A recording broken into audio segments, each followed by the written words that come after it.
بسم اللہ الرحمن الرحیم۔ السلام علیکم ورحمۃ اللہ وبرکاتہ۔ ایک مرتبہ پھر تمام دوستوں کو میری طرف سے دل کی گہرائیوں سے خوش آمدید۔ میں امید کرتا ہوں آپ سب لوگ خیر و عافیت سے ہوں گے۔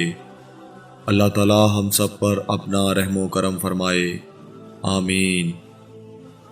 آج کی ہماری اس ویڈیو کا عنوان ہے شجر مریم اور نہر جبرائیل۔ حضرت عیسیٰ علیہ السلام حضرت بی بی مریم کے شکم سے بغیر باپ کے پیدا ہوئے ہیں۔ جب ولادت کا وقت آیا تو حضرت بی بی مریم آبادی سے کچھ دور ایک کھجور کے سوکھے درخت کے نیچے تنہائی میں بیٹھ گئیں، اور اسی درخت کے نیچے حضرت عیسیٰ علیہ السلام کی ولادت ہوئی۔ چونکہ آپ بغیر باپ کے کنواری مریم کے شکم سے پیدا ہوئے، اس لیے حضرت مریم بڑی فکر مند اور بے حد اداس تھیں، اور بدگوئی طعنہ زنی کے خوف سے بستی میں نہیں آ رہی تھیں، اور ایک ایسی سنسان زمین میں کھجور کے سوکھے درخت کے نیچے بیٹھی ہوئی تھیں کہ جہاں کھانے پینے کا کوئی سامان نہیں تھا۔ ناگہاں حضرت جبرائیل علیہ السلام اترے اور اپنی ایڑی زمین پر مار کر ایک نہر جاری کر دی، اور اچانک کھجور کا سوکھا درخت ہرا بھرا ہو کر پختہ پھل لایا۔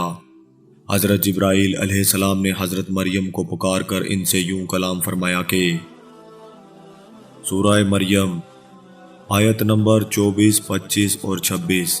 ترجمہ۔ تو جبرائیل نے مریم کو اس کے تلے سے پکارا کہ غم نہ کھا، بے شک تیرے رب نے تیرے نیچے ایک نہر بہا دی ہے، اور کھجور کا تنا پکڑ کر اپنی طرف ہلا تو تجھ پر تازی پکی ہوئی کھجوریں گریں گی، تو تم کھاؤ اور پیو اور آنکھ ٹھنڈی رکھو۔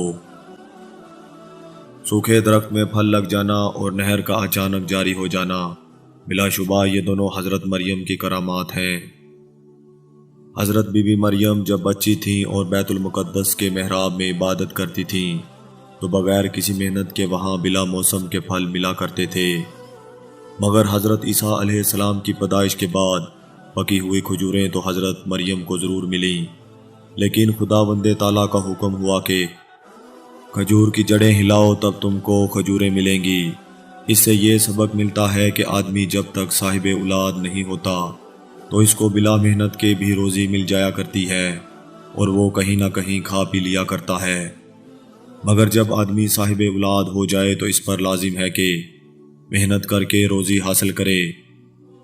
دیکھو حضرت مریم جب تک صاحب اولاد نہیں ہوئی تھیں تو بلا کسی محنت و مشقت کے ان کے محراب عبادت میں پھلوں کی روزی ملا کرتی تھی، مگر جب ان کے فرزند حضرت عیسیٰ علیہ السلام پیدا ہو گئے تو اب خدا کا حکم ہوا کہ کھجور کے درخت کو ہلاؤ اور محنت کرو، اس کے بعد کھجوریں ملیں گی۔